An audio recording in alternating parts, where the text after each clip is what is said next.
And I guess we are jumping into the point now. I see how you and your team are like a surgeon doctor doing the surgery on a pitch. So the founder is coming with a beautiful pitch. Let's do the surgery to get to the bare bone of their proposal.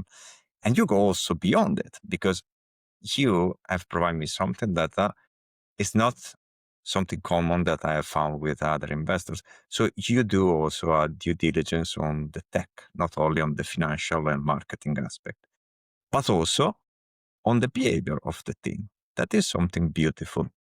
Because I have a strong belief after years of studying behavioral psychology and social engineering that the culture of people is influence of how we behave in a social element like a company. Do you have anything specifically that you look with your team in this definition that you have said, relentless ability to go and fight for the business model that they are proposing in their pitch?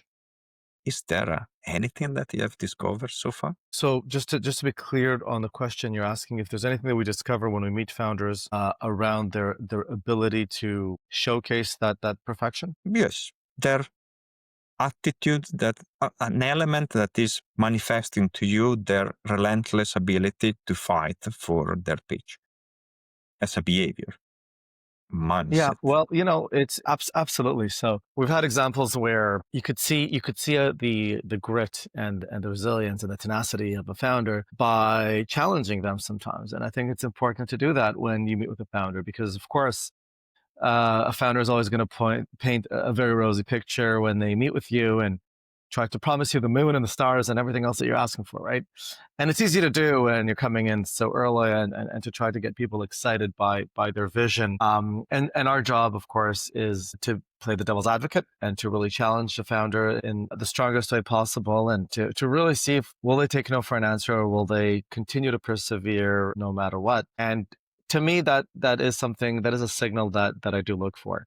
I do recall once I was in New York and there was this founder that desperately wanted to meet with me at any cost. And I kept pushing him off because it was a company that was in the mobility space, and I had some doubts around that. And, we've had one call prior, and I was saying, listen, I'm really sorry, but got to head to the airport. I won't have time to meet with you on this trip, but let's stay in touch and meet next time, which is a very common thing to say and to hear in the business world. And I'd say the vast majority of founders would be like, what, absolutely, with pleasure. Please let me know next time you're in New York. I'd love to meet.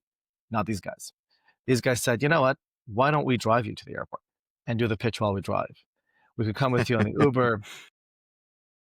And they basically did not give you an option to say no. And I appreciated that. I said, you know what? That's pretty cool. You guys really want the business. You guys are really hungry and you're not taking no for an answer. And that shows me that you have a certain level of tenacity and grit that I do look for in founders. And so I did take a meeting in the end, and I didn't take it in the taxi, but I took the time to meet them in the hotel, at the lobby. And just to show you, sometimes you do need to challenge the founders, right? You need to see how they react when you say no, how they react when you give them that rejection. And again, if it's a no, it's a no. It's not that, but if you find that there is something interesting, I think it's still healthy to throw some challenges their way and see how they behave and they react, because that's the ultimate test. And again, nothing is perfect, right? I always say that, you really truly get to know the team and the business typically after you write the check and once you sit on the board, and that's when all the true colors kind of come out. But you can get a certain sense with character judgment at the onset, if you know